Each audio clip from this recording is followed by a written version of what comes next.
All right. So the name of today's talk is The Illusion of Fear. The song is Fear is a Liar by Zach Williams. We're going to talk about how to overcome your fear of uncertainty in life by Tom Noyens. We will talk about Give It to God and Free Your Mind from Worries. That is based on the work of C.S. Lewis.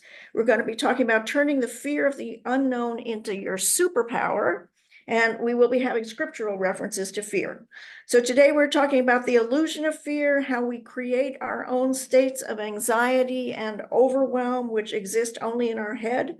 We will talk about looking inside ourselves, as one of our biggest fears is feeling our feelings. We'll talk about uncertainty tolerance, the ability to live peacefully when we don't have all of the answers. And we'll start with the ways that we run from the fear of the unknown. So how to overcome your fear of uncertainty. This is by Tom Noyen.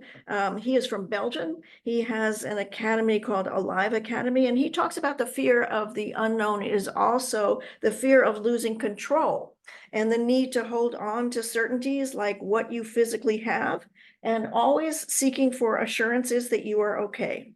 He says, do you find that your fear of the unknown is incredibly exhausting? So you crave distractions like your phone, Netflix, buying things, snacking, eating. There is no need to be ashamed of having the fears. It's not your fault. Learned fear of the unknown prevents us from experiencing independent, powerful, abundant lives that we are meant to have. It keeps us trapped in the known scarcity reality. We need to understand why we fear the unknown. We need to go back to the root, what makes us cling to what we know. This is conditioned learned behavior, taught to us by our parents, school, media, the movies, and because it is learned behavior, we can unlearn it. We are taught from a very young age, when we hurt ourselves or feel sad, we get a sweet treat. When we do well at school and we receive appreciation through good grades. When we feel inferior, we have learned to work very, very hard for a luxury car or a house with a pool to compensate for that feeling. We focus on the outside instead of the inside. When we feel restless, we have learned to distract ourselves with social media, TV, taking pills, playing games to escape from our restlessness. We are constantly fed with fear through the media and the TV. We have learned to accept what TV presents as the only solution without questioning, just to avoid our fear of the unknown. The known can be described as everything that we have learned outside of ourselves to find answers. The unknown is everything we could feel within ourselves. The real root of the fear of the unknown actually is our fear of feeling. How can we ever find solutions outside ourselves if we're constantly been conditioned to run away from our feelings? How can we ever feel free, safe, valuable, calm, independent, passionate, and abundant by constantly holding on to known, superficial, quick fix distractions outside of ourselves? How can we ever feel completely fulfilled as long as we remain captive to the known escapes from within ourselves? We solve this by no longer seeking outside of ourselves for the learned quick fix, the known distraction, but by relearning to feel. What happens when we learn to feel is we learn to feel full again, independently fulfilled, not an outside solution, an inside solution. We feel free and fearless. Suddenly, all the helpless, dependent captivity and fears of the unknown will disappear. Life becomes rich and a full adventure, a liberating journey within ourselves, because the escape into distraction was the root cause of all fear and restlessness.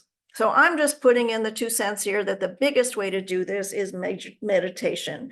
Our major tool for conquering this is meditation. The ability to sit quietly and allow ourselves to feel the fear of feelings, make that feelings that make us keep on running. When you start sitting still, you allow yourself to feel. You learn how to experience stillness with no distractions. It takes time and patience. You have to make a commitment to yourself. Start with 10 minutes a day and work your way up. As you practice, it gets easier. There are lots of meditation tools and techniques, and we are reviewing these tools for managing anxiety in another talk in this series. So one of the ways that we can face our fears is by giving it to God. So we give it to God and free your mind. This is based on the work of C.S. Lewis. Worrying shows that your trust has shifted from God to something else. This means that you are not entirely sure that God can handle your situation. Matthew 6:25-27 says, "Therefore I tell you, do not worry about your life, what you will eat or drink, or about your body, what you will wear. Is not life more than food, and the body more than clothes?" Later it says, "Can any of you by worrying add a single hour to your life?" C.S. Lewis says, "Gratitude looks to the past and love to the present. Fear, avarice, lust, and ambition look anxiously to the future." Worrying means being truly troubled by the real or imaginary problems, but worry doesn't help. It does more harm than good. It wastes your time, disturbs your inner peace, and prevents you from living in the present, trying to control every aspect of your life: bills, children, health, career, finances. All of this leads to burnout. Lewis says, God designed the human machine to run on himself. He himself is the fuel our spirits were designed to burn, or the food our spirits were designed to feed on. There is no other. When you carry burdens instead of giving to God, you are setting yourself up for exhaustion. 1 Peter 5:7 says, "Cast all your anxiety on him because he cares for you." Prayer is a powerful way to hand over your burdens to God. Worry opens up the door to anxiety, depression, and fear. C.S. Lewis says, "Believe in God and you won't have to worry about the nature of this world." People who put God first are the ones who transform the lives of those around them. Worrying is a sign of lack of faith. Many turn to prayer as a last resort, but prayer should be your first response when you're facing challenges. Philippians 4:6 says, "Do not be anxious about anything, but in every situation by prayer and petition with thanksgiving, present your requests to God." Lewis says, when we hand our worries over to God, we acknowledge that he, not us, is in control of the universe, and we are not called to carry the weight of the world on our shoulders. That's God's job. When you feel overwhelmed, remember the times that God has intervened on your behalf in the past. Reflect on the miracles and answered prayers that you have already experienced. Pray with gratitude and confidence that God hears you. 1 John 5:14 says, "This is the confidence we have in approaching God, that if we ask anything according to his will, he hears us." Lewis says, "Life with God is not immunity from difficulties, but peace in the difficulties." When we turn to God in the midst of our worries, we are acknowledges his sovereignty and power over all things.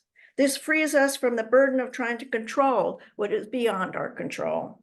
Choose prayer over worry and watch your life change. Take advantage of the power of prayer and you will find peace and abundance in every area of your life. So that moves us into scripture, where we will be talking about fear. Isaiah 41:10, "Fear not, for I am with you. Be not dismayed, for I am your God. I will strengthen you. I will help you. I will uphold you with my righteous right hand."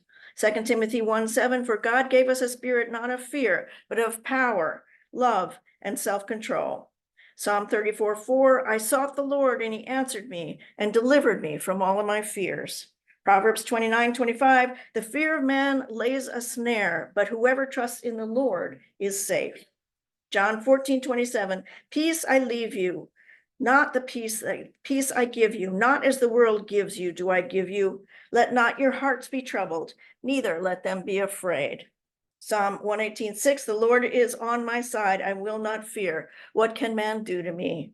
And Psalm 55:22, "Cast your burden on the Lord, and he will sustain you. He will never permit the righteous to be moved." So we're going to talk about turning fear of the unknown into a superpower.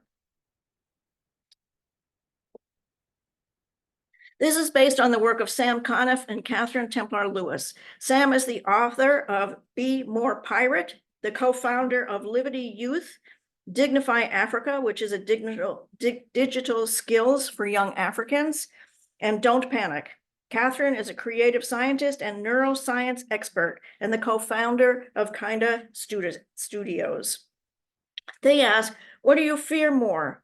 Things changing or things not changing?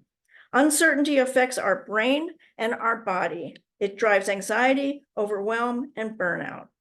So he was talking about the fact, Sam was talking about the fact that during the lockdown, he had just gotten a new apartment. He had two daughters that were living with him part-time. He was a single father, but half the week he had his daughters. He had just lost his income because he made most of his income from being a speaker. And when the lockdown happened, there were no more jobs for him. So he started volunteering to help others, and he found dozens of humbling stories of strength and overcoming. And he said it became his mission to uncover how to turn uncertainty into opportunity.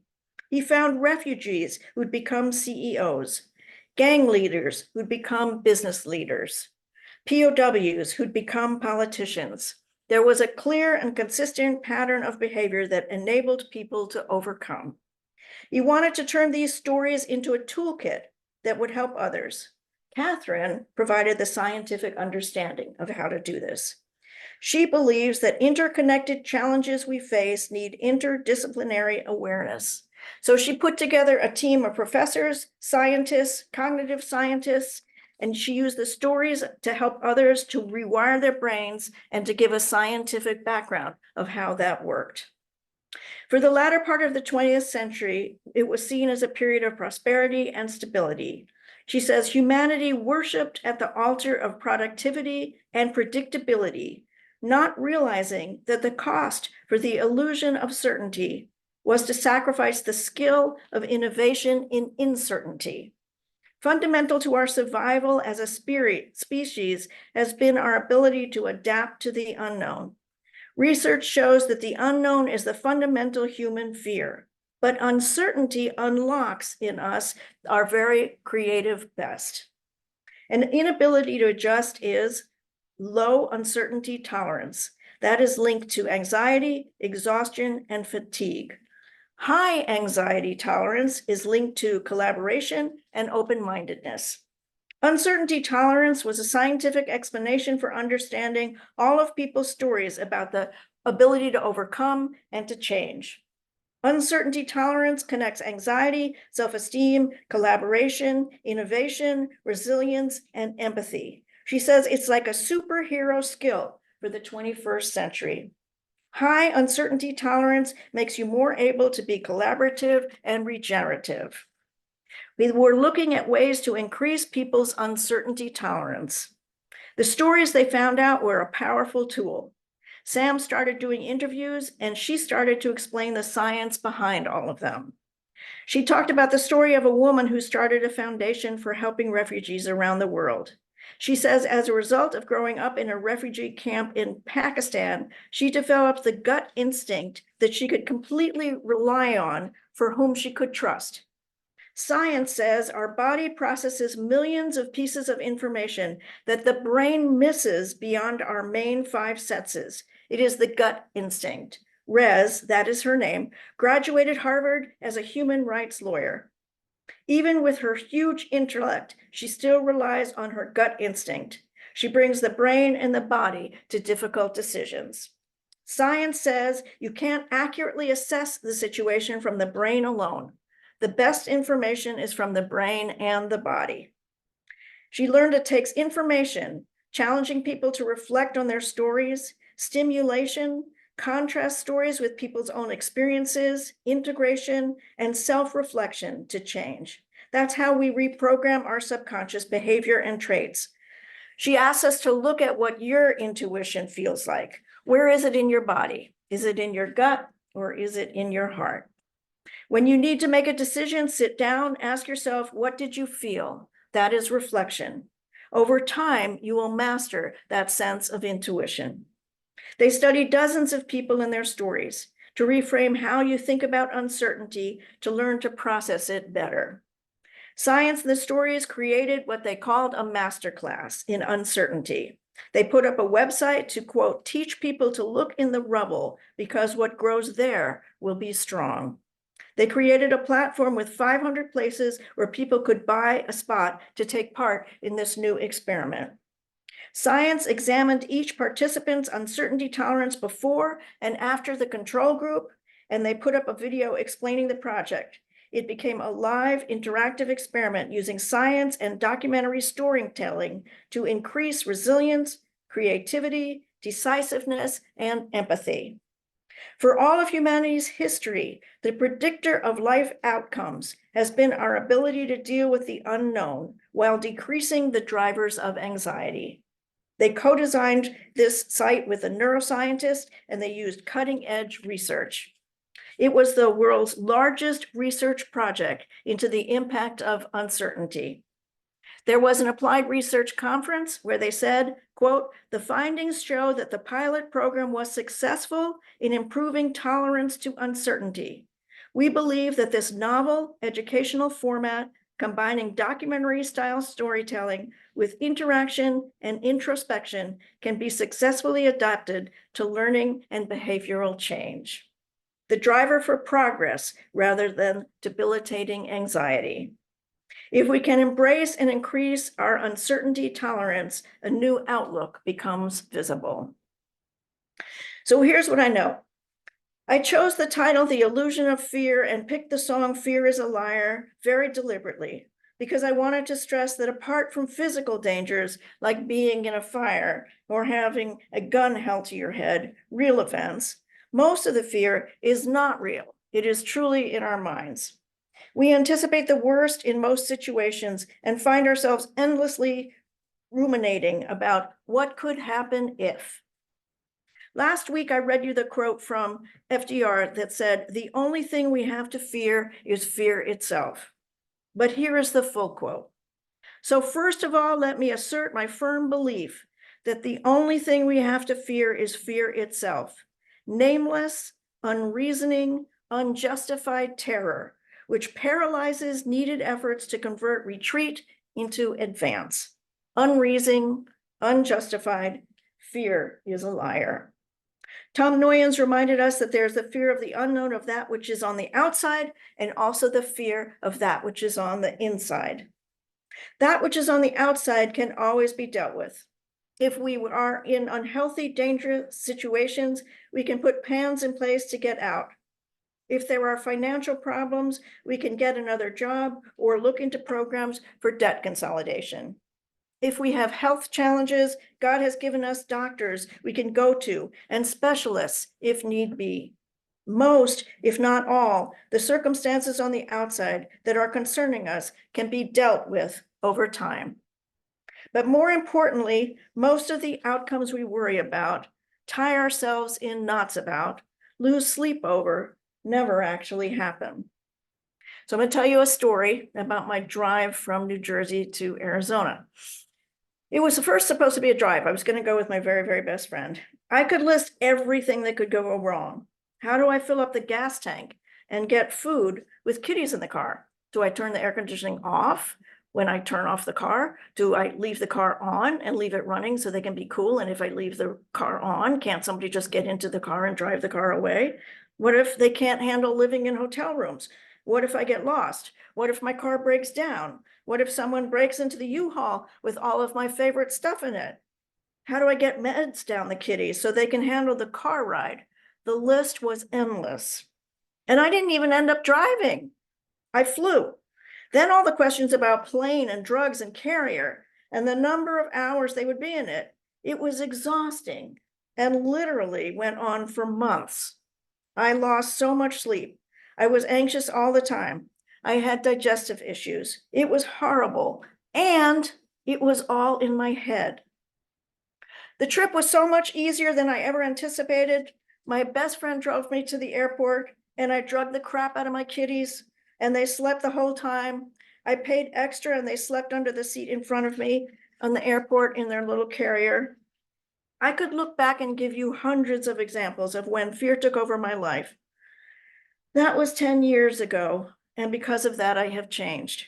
Lots of prayer, lots of meditation, lots of journaling, and therapy. Fundamentally, every risk I took caused me to grow. I love Graham Cook. He is a very direct, straightforward teacher who has intimate conversations with God and teaches how much God loves us. I listen to his talks often. He reminds us that we have, in his teaching, the whole Trinity living inside us. 3 and Me was a series that he did. And if that is true, he says he never worries anymore because he has the Prince of Peace living inside him all the time. Every single minute, the Prince of Peace is there within us. He had a conversation with God where God told him to call up peace. He says, you have everything you need inside you, just call it up. He equated it with pushing a button and the elevator comes up to get you. He said, you can call up peace just like an elevator because it lives inside you all the time. I was so excited to find that analogy. What an incredible gift. We have the Prince of Peace inside us every moment, and we can push the button and call up the elevator.